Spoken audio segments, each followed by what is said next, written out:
Teaching छोड़ के वापस से इंजीनियरिंग ज्वाइन कर लेते हैं?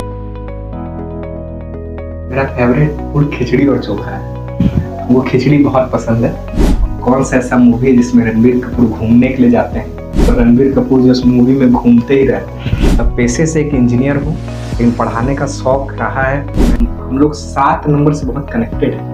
मैंने एक बच्चे से पढ़ाना शुरू, वो मेरे लिए एक बहुत बड़ा चुनौती था। और अपना यूनिवर्सिटी टॉपर था फिजिक्स में। द्रव्यमान और वेग दोनों मिलेगा तभी मोमेंटम कायम होता है। आप गोड्डा से हैं और गोड्डा में ही पढ़ाते हैं, इसको आप किस तरह देखते हैं? जन्मभूमि ही आपकी कर्म भूमि बन जाती है, इससे बड़ा सौभाग्य क्या हो सकता है। मैंने भैया बोलते हैं, सर नहीं।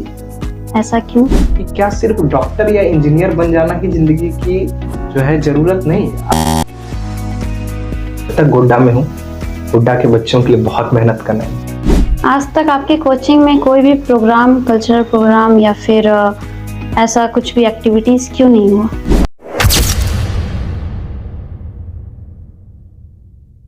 हेलो, मैं श्रद्धा कुमारी और देख रहे हैं आप लोग मंजिल इंडिया पॉडकास्ट के टीचर सीरीज। तो गोड्डा के मशहूर मैथ के टीचर मनीष सर से आज हम बात करेंगे। तो सबसे पहले सर आप अपने बारे में बताइए। सभी को नमस्कार, मेरा नाम मनीष सिंह है। मैं बेसिकली पेशे से एक इंजीनियर हूँ, लेकिन पढ़ाने का शौक रहा है। तो मैं टीचिंग सेक्टर में भी विगत 6 सालों से हूँ और मैं मैथ्स पढ़ाता हूँ। मैथ्स के लिए मशहूर हूँ और गोड्डा के बच्चों ने मुझे बहुत प्यार दिया है। और गणित में ही इतनी रुचि थी शुरू से, बचपन से ही, इसलिए गणित पढ़ा रहा हूँ। तो सर, आपने इंजीनियरिंग से लेकर मोमेंटम क्लास गोड्डा तक का सफर कैसे तय किया? श्रद्धा, मैं आपको बताना चाहता हूँ कि मैं एक बहुत निम्न परिवार से हूँ। मेरे पापा एक छोटा सा जो है दुकान चलाते हैं। तो हमारे खानदान में दूर दूर तक कोई इंजीनियरिंग करने का सोचता भी नहीं था। लेकिन जब मैं बाहर पढ़ने गया, क्योंकि हमारी प्रारंभिक शिक्षा गोड्डा से ही हुई है, क्लास 8 तक मैं ज्ञानस्पील पब्लिक स्कूल में पढ़ा हूँ। हमारी प्रारंभिक शिक्षा खत्म होने के बाद हम भागलपुर गए, क्योंकि वहाँ हमारे मामा जी का घर है। तो जब वहाँ हम पहुँचे तो मुझे पता चला कि आईआईटी नाम का भी कोई चीज़ होता है, जिसको करने के बाद आप अपने लाइफ को बहुत अच्छे से जी सकते हैं। तो मेहनती तो हम बचपन से ही थे, लेकिन वहाँ जाने के बाद अच्छे लोगों की संगत मिली, अच्छे लोगों का शरण मिला, अच्छे टीचर्स मिले। तो पता चला कि आईआईटी नाम का कोई चीज़ होता है, तो लग गए फिर उसको क्रैक करने में। फिर क्योंकि उस साल मैंने जेईई मेंस लिखा और जेईई मेंस मेरा हुआ भी, फिर मैंने बीटेक किया। तो बीटेक के दौरान घर की कुछ आवश्यकताएं ऐसी पड़ी, क्योंकि पापा का दुकान वैसे मोड़ पे ही नहीं था कि बहुत ज़्यादा फाइनेंशियली सपोर्ट कर पाए। तो हमने मोमेंटम वहाँ स्टार्ट किया और वहाँ से चलता हुआ ये सफ़र आज आपके शहर गोड्डा तक पहुँचा है। आपका टीचिंग करियर शुरू करने का फैसला कब और कैसे हुआ, और इसके पीछे कुछ मुख्य कारण हो? टीचिंग शुरू करने का सबसे मुख्य मकसद था कि मुझे लगता था कि कहीं ना कहीं मुझ में स्टेज प्रेजेंटेशन अच्छा है, मैं स्टेज प्रेजेंटेशन अच्छा करता हूँ। क्योंकि जब मैं अपने स्कूल में भी था तो मैं स्टेज पे एंकरिंग किया करता था। तो जब टीचिंग शुरुआत की, कुछ ऐसी घटनाएं घटी कि पैसे की बहुत ज़रूरत थी, तो मैंने सर्वप्रथम होम ट्यूशन पढ़ाना शुरू किया। और मुझे लगता है कि सबसे पहले मैंने एक 9th क्लास के बच्चे को पढ़ाना शुरू किया। वहाँ से होम ट्यूशन था और वो शहर का भी मैं जिक्र कर देता हूँ। वो शहर का नाम है चाईबासा, जहाँ से मैं पढ़ा हूँ, जहाँ से मैंने अपना इंजीनियरिंग किया है। तो वहाँ के गवर्नमेंट इंजीनियरिंग कॉलेज में मैं 2016 में दाखिला लिया और मेरा ब्रांच इलेक्ट्रिकल था। बेसिकली आप बोल सकते हैं मैं इलेक्ट्रिकल इंजीनियर हूँ। तो पैसे की तंगी की वजह से मैंने पढ़ाना शुरू किया। घर से बहुत ज़्यादा सपोर्ट नहीं था, तो होम ट्यूशन पढ़ा के अपना सारा एक्सपेंस में मैनेज करता था। तो किस्मत कहते हैं ना, आप जैसा अप्रोच करेंगे आपको उस तरफ ले जाएगा। तो मेरा पहला नौकरी HCL में लगा, हिंदुस्तान कंप्यूटर लिमिटेड, नोएडा में। मैंने 6 महीना जॉब किया। उसके बाद भाग्य कहें या सौभाग्य कहें, मैं इसे बयां कर रहा हूँ आज कैमरा के सामने, बहुत कम लोग इस बात को जानते होंगे। मेरा सबसे बिग पैकेज लगा मेरे पूरे कॉलेज में बायजूस में। बायजूस एक एडटेक कंपनी थी जो टीचिंग के लिए ही काम करती थी। मैं वहाँ मैथ कंटेंट स्पेशलिस्ट बना और मुझे लगता है कि जब मैंने वो ज्वाइन किया तो वहाँ से एक टीचिंग के प्रति मेरा अलग रुख हो गया। होम ट्यूशन तो पढ़ाता ही था, डिजिटल टीचिंग दुनिया में मैं वहाँ से आया, बेंगलोर रहा। बेंगलोर के बाद मैं फिर जब लॉकडाउन लगा तो मैं गोड्डा आया और वहाँ से ये टीचिंग करियर मेरा चालू हुआ। तो सर जब आपने पहली बार पढ़ाना शुरू किया था तो आपके पास कितने छात्र थे? एक छात्र था क्लास 9th का, मैंने उसे पढ़ाया और मैथ्स में बहुत कमजोर था वो। तो मैं ये नहीं कह सकता कि सिर्फ मेरे ही पढ़ाने से, उस बच्चे ने भी मेहनत की होगी कहीं ना कहीं।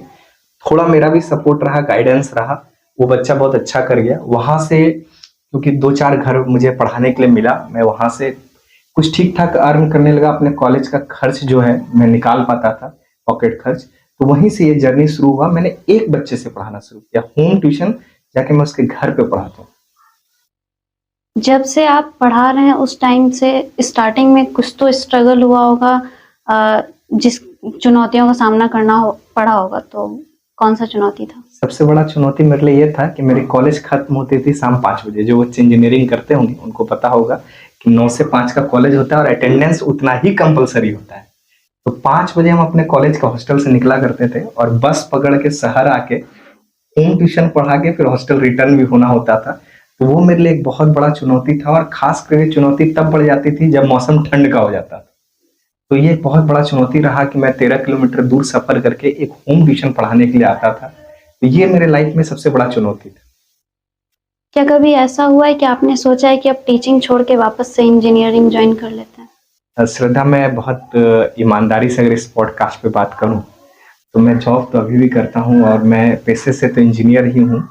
लेकिन मेरे बड़े पापा हैं, उनका नाम अजीत सिंह जी है और वो गोड्डा के नगर परिषद अध्यक्ष भी रहे हैं 2 टर्म। उन्होंने मुझसे एक दिन एक सवाल किया कि तुम तो बाहर पढ़ लिया, तुम तो जो चाहता था लाइफ में अचीव कर लिया, गोड्डा का क्या?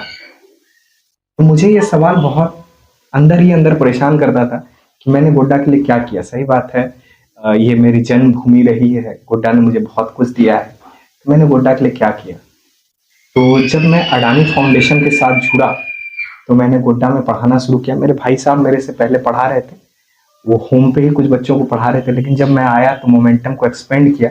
और मैं एक इंसिडेंस आपके साथ यहीं पर शेयर करना चाहता हूँ कि बहुत लोगों को लगता होगा कि ये फिजिक्स वाला नाम क्यों है मोमेंटम और पढ़ा आप मैथ्स रहे। तो मेरा फिजिक्स भी काफी अच्छा रहा है और मैं अपना यूनिवर्सिटी टॉपर था फिजिक्स में। तो फिजिक्स से लगाव बहुत अच्छा था, लेकिन मैथ्स, आप फिजिक्स तभी आपको समझ में आएगा जब आपका मैथ्स बहुत अच्छा होगा। तो मुझे लगा कि कहीं ना कहीं मैथ्स बहुत अच्छा करेंगे तो फिजिक्स तो लोग अच्छा कर ही रहे हैं। तो फिर हमने मैथ्स पढ़ाना शुरू किया और मोमेंटम इसलिए हमने अपना कोचिंग का नाम रखा क्योंकि मोमेंटम को हिंदी में संवेग कहते हैं। शायद हिंदी मीडियम के बहुत बच्चे हमारे साथ जुड़े हैं। तो उसका जब आप फॉर्मूला पढ़ेंगे तो momentum is equal to mass into velocity होता है। द्रव्यमान गुना जो है वेग होता है। तो हम मानते हैं कि बच्चे द्रव्यमान है और हम उन्हें वेग दे रहे हैं, हम उन्हें वेलोसिटी दे रहे हैं। वेलोसिटी का मतलब राइट डायरेक्शन दे रहे हैं। तो जब मास और वेलोसिटी दोनों मिलेगा, मतलब द्रव्यमान और वेग दोनों मिलेगा, तभी मोमेंटम कायम होता है। तो ये सोच के हमने मोमेंटम नाम रखा। कि नाम रखने के पीछे कारण ये था और फिर गोड्डा में ये शुरू हुआ और फिर आज आप मुझे जहां देख रहे हैं वो ये देन है। आपकी सफलता के पीछे सबसे बड़ा योगदान किनका रहा? सफलता के पीछे निश्चित दौर से माँ बाप का बहुत बड़ा योगदान होता है, लेकिन हम कहें तो मेरे सफलता में सभी का योगदान बहुत ज़्यादा रहा है। मेरे बड़े भाई साहब, मेरे मम्मी पापा, मेरा पूरा परिवार। अगर आपको ऐसे लोग मिल जाएं जो आपको सपोर्ट करें, आप जो काम कर रहे हैं, तो मैं मानता हूं कि उससे सौभाग्यशाली इंसान इस धरती पर कोई नहीं होता है। तो मेरा परिवार मेरे लिए सबसे बड़ा स्ट्रेंथ है और कई लोग हैं जो मेरा सपोर्ट करते हैं प्रत्यक्ष और अप्रत्यक्ष रूप से। मेरे सभी स्टूडेंट भी मेरी ताकत हैं। तो सबसे ज़्यादा मेरी ज़िंदगी में अगर अहमियत रखता है तो मेरा परिवार, मेरे स्टूडेंट्स और कई ऐसे लोग जो इस पॉडकास्ट को देख के अपने आप को रिलेट कर पाएंगे। आप गोड्डा से हैं और गोड्डा में ही पढ़ाते हैं, इसको आप किस तरह देखते हैं? गोड्डा से होना सौभाग्य है और यहाँ पढ़ाना उससे भी बड़ा सौभाग्य है। क्योंकि अगर आपकी जन्मभूमि ही आपकी कर्म भूमि बन जाती है तो इससे बड़ा सौभाग्य क्या हो सकता है। मैंने तो बाहर भी नौकरी करी है, लेकिन गोड्डा में बच्चों ने इतना प्रेम दिया और मैं यहाँ का हूँ तो यहाँ की जरूरतों को बहुत अच्छे से समझता हूँ कि यहाँ के बच्चों का क्या जरूरत है, वो क्या खोज रहे हैं, किस तरह का एजुकेशन क्वालिटी खोजते हैं और क्या स्ट्रगल हमने किया है अपने टाइम, किस तरह की दिक्कतें हमने फेस किया इस शहर को। आज ये शहर काफी बड़ा हो गया। आप बड़ा इस मायने में नहीं देखे कि बहुत मॉल खुल गया है। आज भी हमारा गोड्डा शिक्षा के स्तर में बहुत पीछे है। तो मैं उसमें एक, मुझे लगता है कि ईंट जोड़ पाया हूँ या जोड़ रहा हूँ, अब ये नहीं कह सकता कि जोड़ दिया हूँ। तो मैं इसमें बहुत सौभाग्यशाली हूँ। और यहाँ के होने का एक बहुत बड़ा बेनिफिट ये है कि मैं इसी शहर में पला बड़ा हूँ। यहाँ की कमियां, यहाँ की खूबियां, यहाँ का एजुकेशन सिस्टम बहुत बचपन से मैंने देखा है। तो ये मेरे लिए बहुत बड़ा बात है कि यहाँ हूँ, यहाँ का होकर यहीं पढ़ा रहा हूँ। हमने सुना है कि आपको बच्चे भैया बोलते हैं, सर नहीं, ऐसा क्यों? ये आपने सही सुना है। और बहुत सारे लोगों को ये अचंभा होता है कि जब वो क्लास आते हैं, जब नए स्टूडेंट्स होते हैं, कई बार तो हम लोगों ने मतलब कई बच्चे ऐसे आते हैं जो बोलते हैं मुझे मनीष सर से पढ़ना है। तो मैं ही उनसे पूछ रहा हूँ कि कौन है मनीष सर। तो वो फिर जो है क्लास में जब वो मुझे देखते हैं तो यही है। बात कुछ ऐसा हुआ कि जब मैं गोड्डा में पढ़ाना शुरू किया तो जो बच्चे पढ़ रहे थे मेरे पास, जो आसपास के बच्चे थे, उन्होंने ये शुरुआत किया, वही भैया बोलते गए।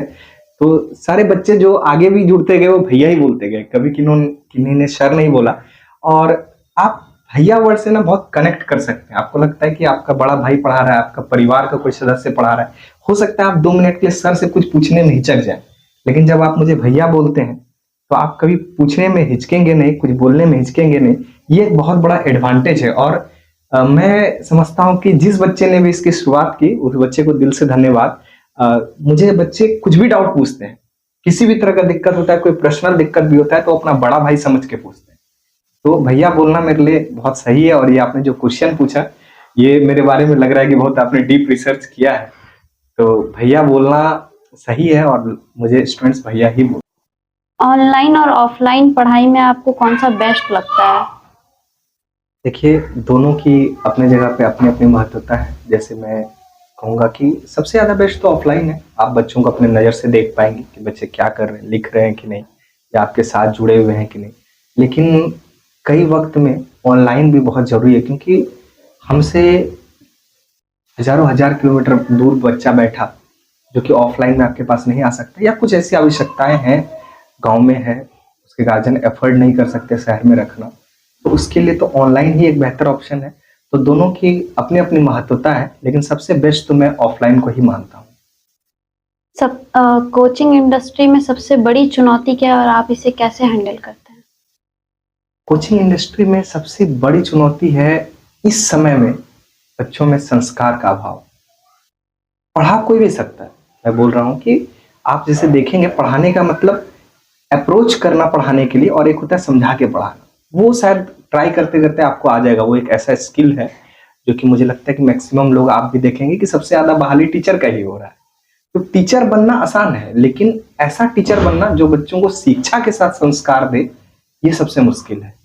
तो कोचिंग इंडस्ट्री में सबसे बड़ा मैं मानता हूं कि चुनौती है आजकल के बच्चों में संस्कार देना। अगर आजकल के बच्चों में अगर कोई संस्कार दे पा रहे हैं तो मैं मानता हूं कि आप उस चुनौती को जीत रहे हैं। एजुकेशन फील्ड में अगर कोई आना चाहेंगे तो आप उनको क्या सलाह देंगे? जो न्यू कमर्स होंगे, अगर वो एजुकेशन इंडस्ट्री में आ रहे हैं एज अ टीचर, अगर टीचर पढ़ाने के मकसद से आ रहे हैं, तो मैं कहूँगा कि आपका स्वागत है। एक बहुत बेहतरीन फील्ड है जहाँ पर आप अपने आप को कई बच्चों में देखेंगे। मेरा कहने का ये मतलब, अगर आप एक टीचर हैं तो आप अपने आप को कई बच्चों में देख सकते हैं। आप जितना मेहनत करेंगे बच्चे भी उतना मेहनत करेंगे। लेकिन न्यू कमर्स के साथ में मैं एक और बात कहना चाहूँगा इस पॉडकास्ट के माध्यम से, कि आपको घबराना नहीं है। ये टीचिंग ऐसा सेक्टर है जहाँ आपको पेशेंस रखना पड़ेगा। अगर आप पेशेंस रखेंगे तो सफल होंगे। भारत में कोचिंग इंडस्ट्री सच में जरूरी है या फिर ये एक ट्रेंड बन गया है? भारत में कोचिंग इंडस्ट्री की बहुत जरूरत है। इंडस्ट्री कहने से इसका थोड़ा अपमान हो सकता है, लेकिन मैं कहूँ कि सही में अच्छे गुणवान शिक्षकों की कमी है। आप सिर्फ पढ़ा रहे हैं या हम सिर्फ पढ़ा रहे हैं, सब्जेक्ट पढ़ा देना ही टीचिंग नहीं है। सब्जेक्ट के साथ बच्चों के दिलों तक पहुंचना। आज आप जो हालत देख रहे होंगे कई बड़े शहरों की, जैसे कोटा अब तो बहुत नीचे डाउनफॉल पे आ गया, लेकिन आप जैसी स्थिति देखते होंगे, बच्चे थोड़ा सा असफल हुए, वो कुछ ऐसा कदम उठा रहे हैं जो उनकी जिंदगी को विनाश कर दे रहा है। तो सही मायने में अगर इस पॉडकास्ट को अगर आप शूट कर रहे हैं, श्रद्धा और राघव जी भी, तो मैं बच्चों को ये मैसेज इस पॉडकास्ट से देना चाहता हूँ कि क्या सिर्फ डॉक्टर या इंजीनियर बन जाना ही जिंदगी की जो है जरूरत नहीं है। आप एक अच्छे इंसान है कि नहीं, आप अपने घर वाले को कैसे रखते हैं, आप कितना कमा रहे हैं, ये मायने नहीं रखता है। लोग 10,000 में भी खुश है, लोग 10 करोड़ में भी खुश नहीं। तो आप अच्छे इंसान बन पा रहे हैं कि नहीं, ये मायने हैं। जैसे बहुत लोग बोलते हैं कि मैं इंजीनियर बन गया, मैं डॉक्टर बन गया, सफल हो गया। आप सफल नहीं है। सिर्फ इंजीनियर या डॉक्टर बनना अगर सफलता होती तो मुझे लगता है कि करोड़ों करोड़ लोग डॉक्टर और इंजीनियर बन रहे हैं हर एक साल। और भारत ऐसा देश है जहां सबसे ज्यादा इंजीनियर और डॉक्टर है, अगर आपको पता हो। तो क्या सभी लोग सफल? नहीं, सभी लोग सफल नहीं। सफलता एक डिग्री से नहीं मिलेगी। सफलता आपके व्यक्तित्व, आपका परिचय, आपका समाज के प्रति दायित्व से मिले। बहुत से लोग कहते हैं कि कोचिंग कल्चर एजुकेशन सिस्टम को खराब कर रहा है, तो इसके बारे में आप क्या कहेंगे? एक क्वेश्चन अगर मैं उन लोगों से करूं कि कोचिंग कल्चर का जन्म क्यों हुआ? कोचिंग कल्चर को जन्म देने वाले भी हम और आप हैं। क्योंकि जब विद्यालय में अच्छे शिक्षक होंगे तो पढ़ाई अच्छी होगी, और अच्छे लोग को अगर आप लेके जाएंगे तो पढ़ाई बहुत अच्छी होगी। कोचिंग की जरूरत नहीं, मैं खुद भी कहता हूँ कि कोचिंग अच्छी बात नहीं है। अब लोगों को लगेगा शायद आप पॉडकास्ट में इसलिए ऐसा बात बोल रहे हैं, नहीं ऐसा नहीं है। कोचिंग अच्छी चीज नहीं है, क्योंकि बच्चा पे बहुत प्रेशर होता है। जो बच्चे स्कूलिंग करते होंगे, खासकर मेरे बात को फील कर पाते होंगे, दिन भर स्कूल जाना, शाम में कोचिंग करना और डुअल वर्क करना, इसकी जरूरत आखिर क्यों पड़े? इसको जन्म देने वाले भी कहीं ना कहीं हम और आप बच्चे पर प्रेशर बनाते हैं कि जो है तुम कोचिंग करो, या फिर स्कूल वैसा सुविधाओं को नहीं परिपूर्ण कर पा रहा है तो कोचिंग इंडस्ट्री जन्म ले रही है। और आजकल वो कोचिंग इंडस्ट्री ऑनलाइन ट्रेंड में चल रही है, तो वो तो और भी बच्चों के लिए लॉस है। लेकिन कर क्या सकते हैं? अगर जैसा सिस्टम चल रहा है आपको भी वैसा ही चलना पड़ेगा। अगर आपको एजुकेशन सिस्टम में कुछ बहुत बड़ा बदलाव करने का मौका मिले तो आप क्या बदलाव करेंगे? मुझे अगर एजुकेशन सेक्टर में बहुत बड़ा बदलाव करने का मौका मिले तो मैं सबसे पहले तो ये मिथ मिटा देना चाहूंगा। ये मिथ का मतलब एक थिंकिंग मिटा देना चाहूंगा कि मुझे 98% है, तुम्हें 96% है, तो मैं ज्यादा अच्छा हूं और तुम कम अच्छे हो। आप किसी को मार्क्स पे मत तौलिए। हो सकता है मैं मैथ में 100 लाया, कोई बच्चा मैथ में 50 में लाया, 50 भी लाया होगा, लेकिन क्या ये जरूरी है कि मैं ही मैथ्स का ज्यादा जानकार आदमी हूँ? वो नहीं है, ऐसा बात नहीं। हो सकता है उस वक्त जब पेपर हो रहा हो उसके माइंड के सर्कमस्टांसेस अलग हो, उसके घर में कुछ घटना घट गया हो, या कुछ ऐसा घटना घट गया हो जिससे वो परिपूर्ण अपने पेपर को ना कर पाए। तो मार्क्स वाला सिस्टम हमको थोड़ा अच्छा नहीं लगता है, क्योंकि मैं इसे भेदभाव की तरह मानता हूँ। कुछ बच्चे बताते हैं कि मैंने इतना मार्क्स लाया, मैं इतना मार्क्स लाया। मार्क्स मैटर नहीं होना चाहिए, नॉलेज मैटर होना चाहिए। तो अगर मुझे एक बहुत बड़ा बदलाव करने का मौका मिलेगा तो मैं मार्क्स सिस्टम में चेंजिंग करने की कोशिश करूंगा। कोचिंग सेंटर के बढ़ते कंपटीशन में आपकी स्ट्रेटेजी क्या होगी?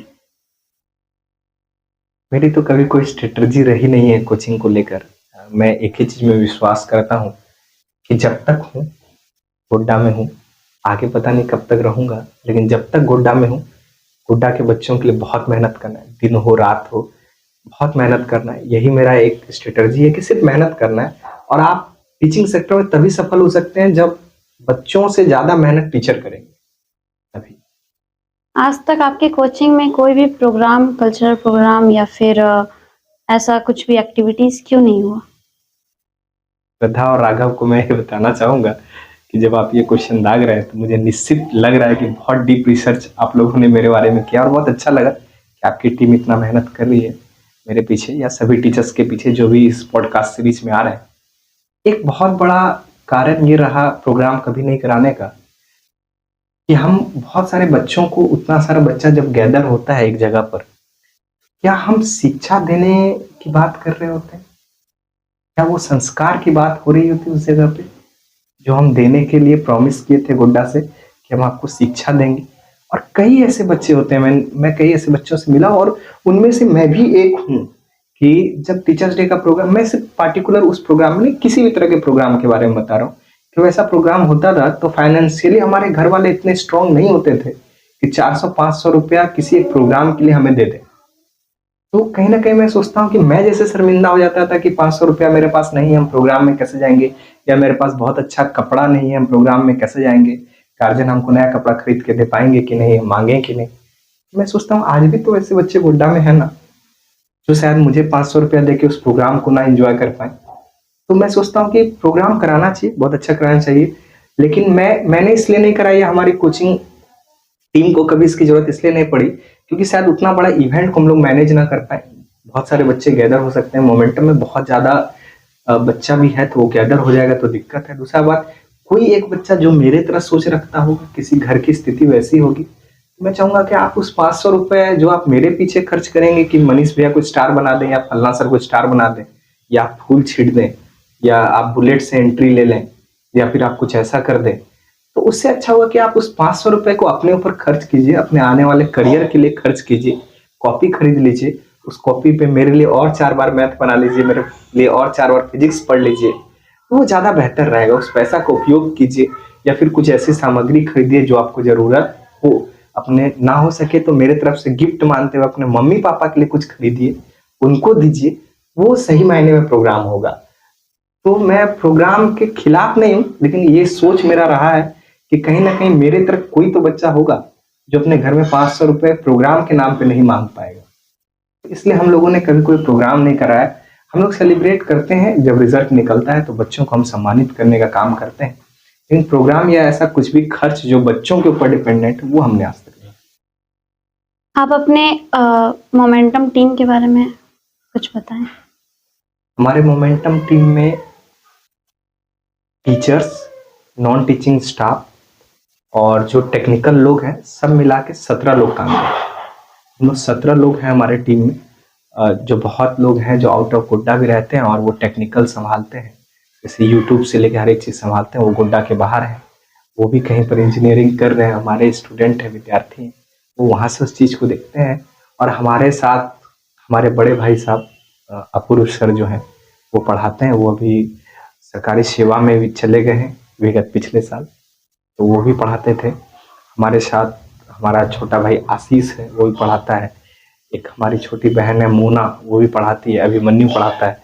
हमारे साथ मेरा एक बहुत दिल अजीज जो मेरे साथ 24 घंटा रहता है, उसका नाम रणबीर है, हमारे परिवार का भी सदस्य है। तो हमारा टीम कुछ ऐसा है कि परिवार से बढ़कर है, क्योंकि आप कभी अगर मोमेंटम आपको आने का मौका मिले, आप ऑफिस आएंगे तो आप देखेंगे वहाँ सब कुछ अवेलेबल है। बेड है, चाय पीने के लिए व्यवस्था है, क्योंकि मेरा टीम ही मेरा परिवार है। आज आप जिस आदमी का इंटरव्यू करें वो आदमी इस लायक है कि यहाँ बैठा है, तो उसके पीछे उस टीम की मेहनत है।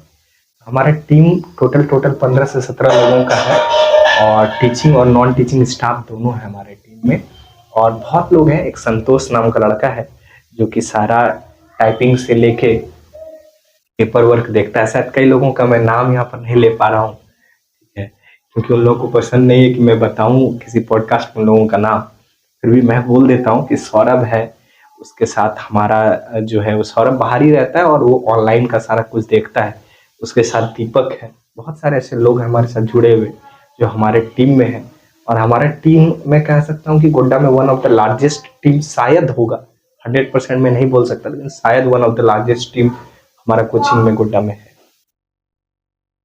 क्या कभी कोई ऐसा स्टूडेंट जो बहुत ही मुश्किल में था लेकिन आपके गाइडेंस से वो सफलता पाई हो? ये बहुत से ऐसे स्टूडेंट हैं, मैं किसी एक का एग्जांपल आपको लेके बताता हूँ। हमने जैसा अभी बताया किसी पॉडकास्ट सीरीज में कि हमारा एक स्टूडेंट है संतोष, जो अभी हमारे टीम में है। वो बच्चा बहुत मेहनती था और वो मोतिया हाई स्कूल से पढ़ा है। बहुत मुश्किल दौर में उसकी पढ़ाई हुई। लॉकडाउन जब 2021 चल रहा था, उसके पापा जो है बहुत छोटा सा काम करते हैं, कश्मीर में फंस गए थे, तो वहाँ पर से आना लॉकडाउन में बहुत मुश्किल था। उस दौर में भी वो बच्चा मेरे पास रह के बहुत स्ट्रगल किया। मैथ्स में बहुत अच्छा करा और भी सब्जेक्ट में अच्छा करा। कई टीचर्स जो पॉडकास्ट देखेंगे उनको भी संतोष के बारे में पता होगा। आज वह स्वरोजगार भी कर रहा है और साथ में मैथ ऑनर्स भी कर रहा है।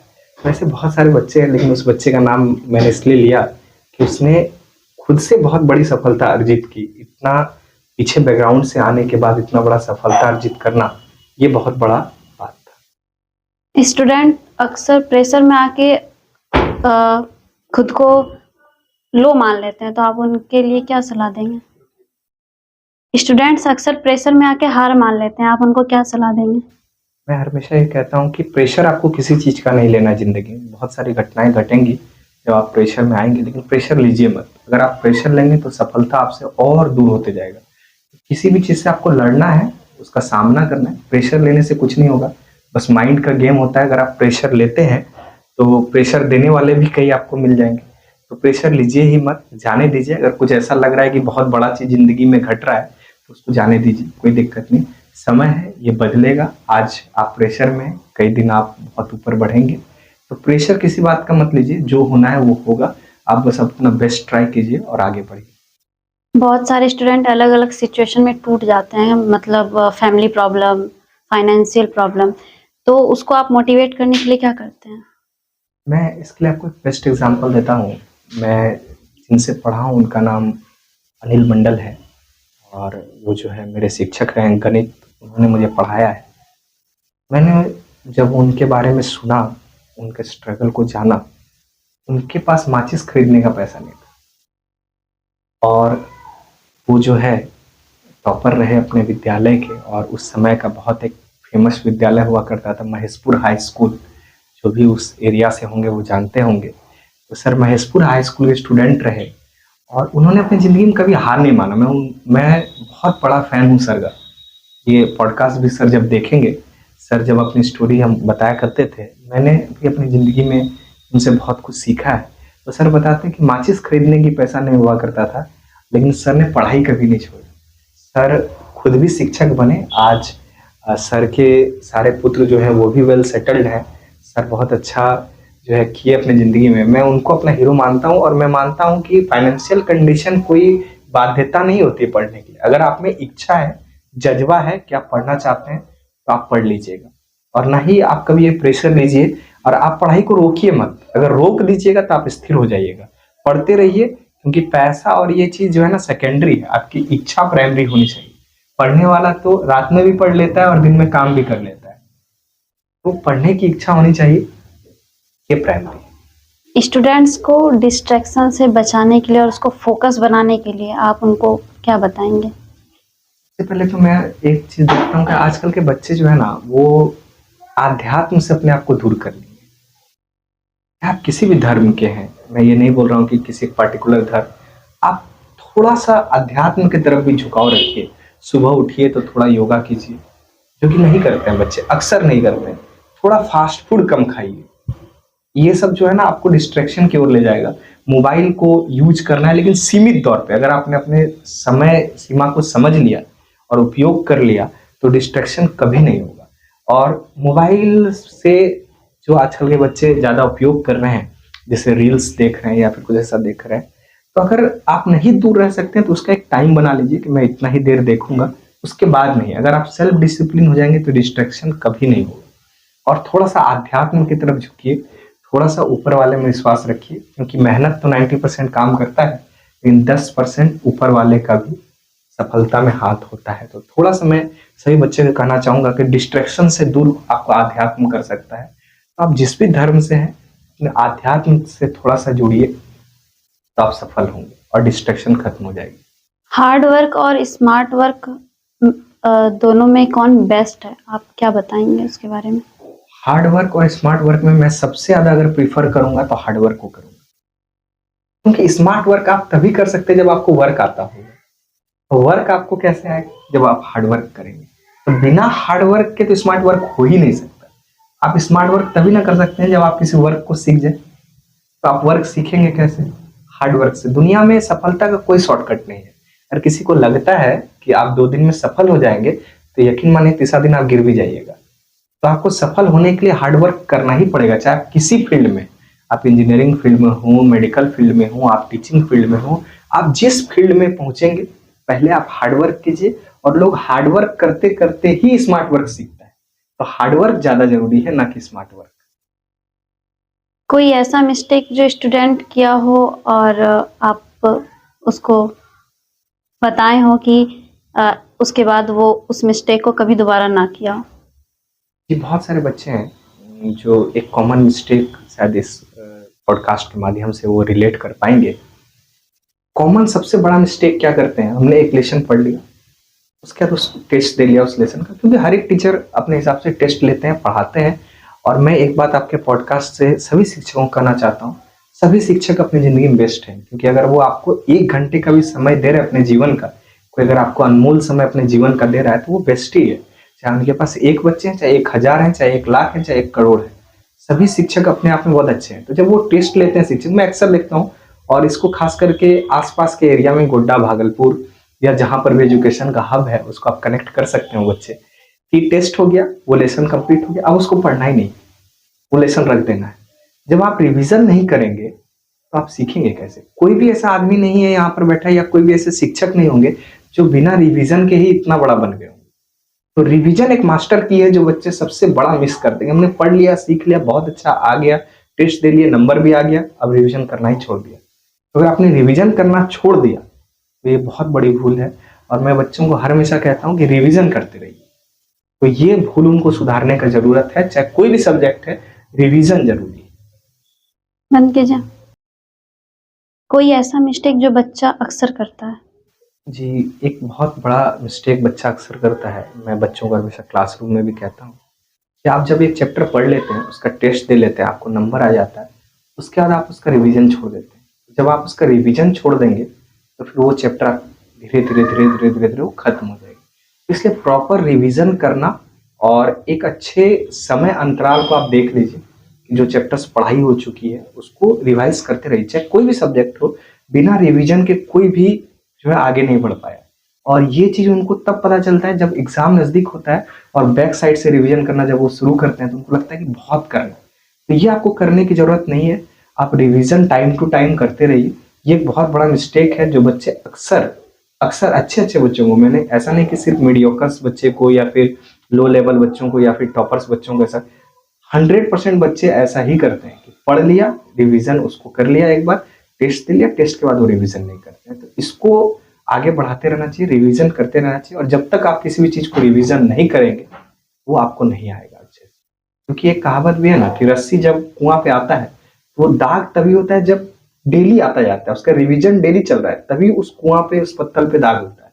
उस पत्थर पे अगर एक बार आप दाग कर लेंगे, उसके बाद उसको छोड़ देंगे तो दाग नहीं होगा। उसी प्रकार जब तक आप सब्जेक्ट को पढ़ रहे हैं, किसी भी सब्जेक्ट को पढ़ रहे हैं, उसको रिवीजन कीजिए, बार बार दोहराइए, तब वो आपको अच्छा रहेगा। ये एक मिस्टेक बच्चे बहुत ज्यादा कॉमन करते हैं। नेक्स्ट 5 to 10 ईयर में आपका टीचिंग सेक्टर में क्या प्लान है? देखिए, नेक्स्ट 5 to 10 ईयर्स में अगर मैं इसी सेक्टर में बना रहा, टीचिंग करता रहा, गोड्डा के बच्चे जब तक प्यार देते रहेंगे, तब तक मैं गोड्डा में हूँ, तब तक तो प्लान यही है कि आने वाले समय में मैं गोड्डा में रह रहे गांव के हर एक बच्चे तक पहुंचना चाहता हूँ। शायद मैं फिजिकल तौर पे ना पहुंच पाऊँ, ऑनलाइन के माध्यम से पहुंचूं, लेकिन पहुंचूंगा। और सिर्फ गोड्डा ही नहीं, मैं झारखंड ही नहीं, पूरे देश के बच्चों तक पहुंचना चाहता हूँ।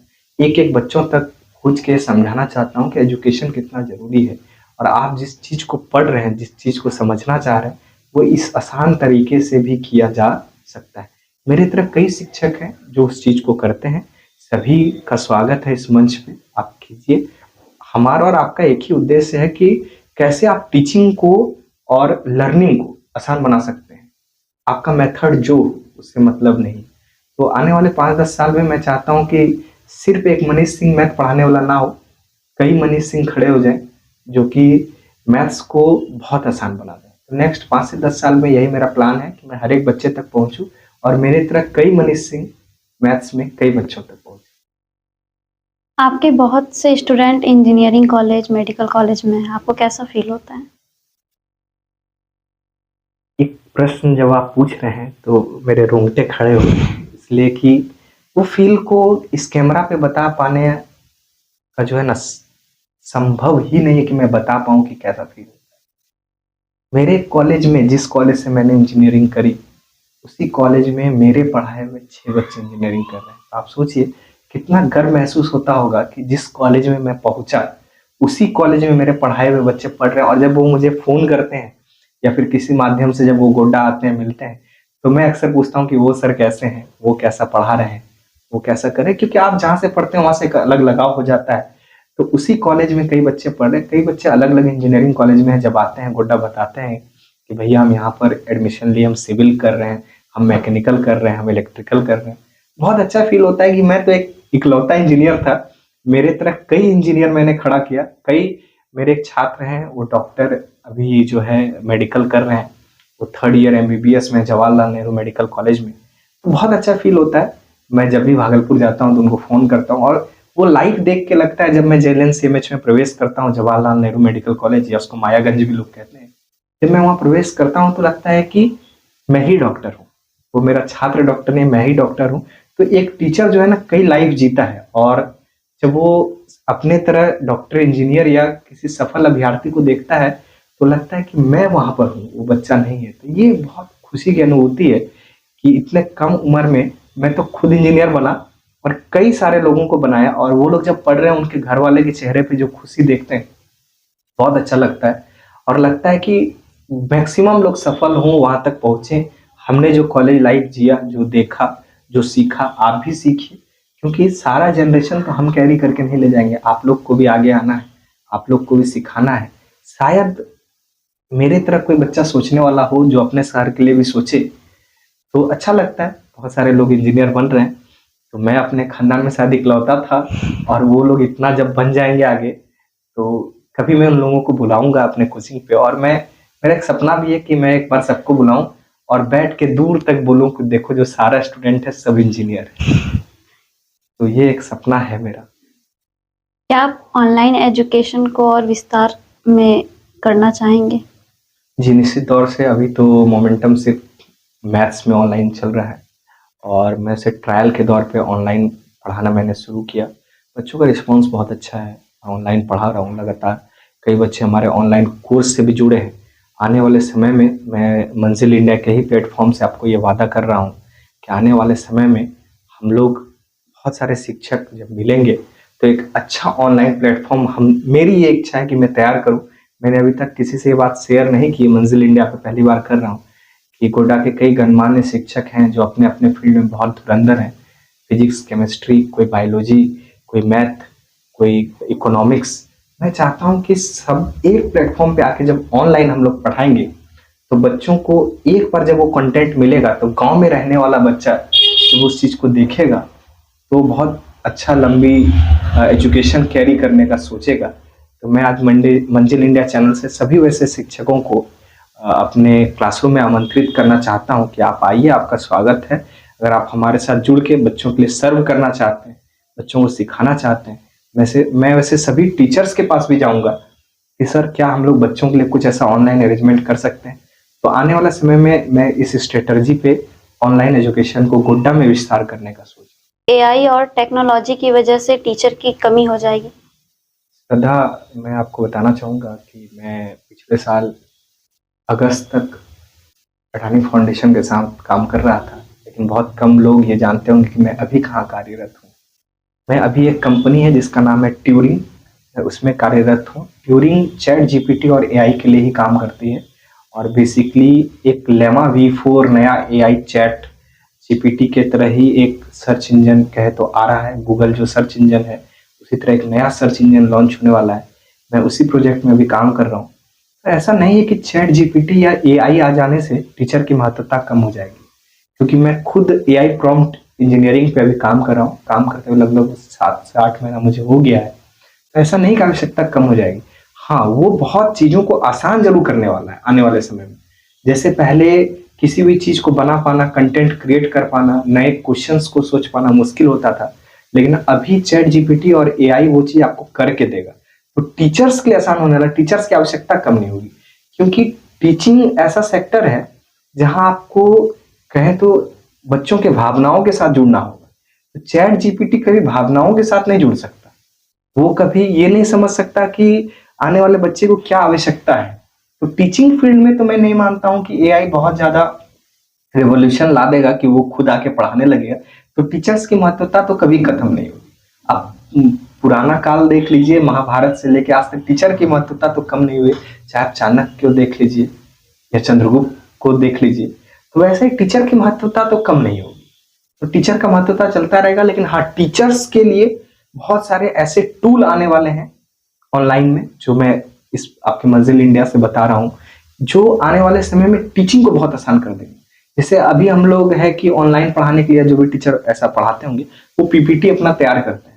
पीपीटी तैयार करने में बहुत समय देते हैं। आप वीडियो एडिटिंग करेंगे तो आप बहुत समय देंगे, लेकिन चैट जीपीटी या जो भी सर्च इंजन आने वाले हैं या जो भी चैट जीपीटी टूल्स आ गए हैं वो आपको इन सब से निजात देगा।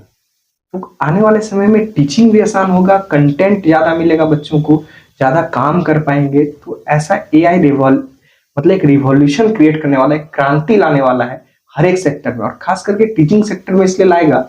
मैं बार बार इस बात को बोल रहा हूँ कि बहुत सारे लोग बोलते हैं टीचर्स की आवश्यकता खत्म हो जाएगी, कभी नहीं, टीचर्स की आवश्यकता कभी खत्म नहीं हो सकती।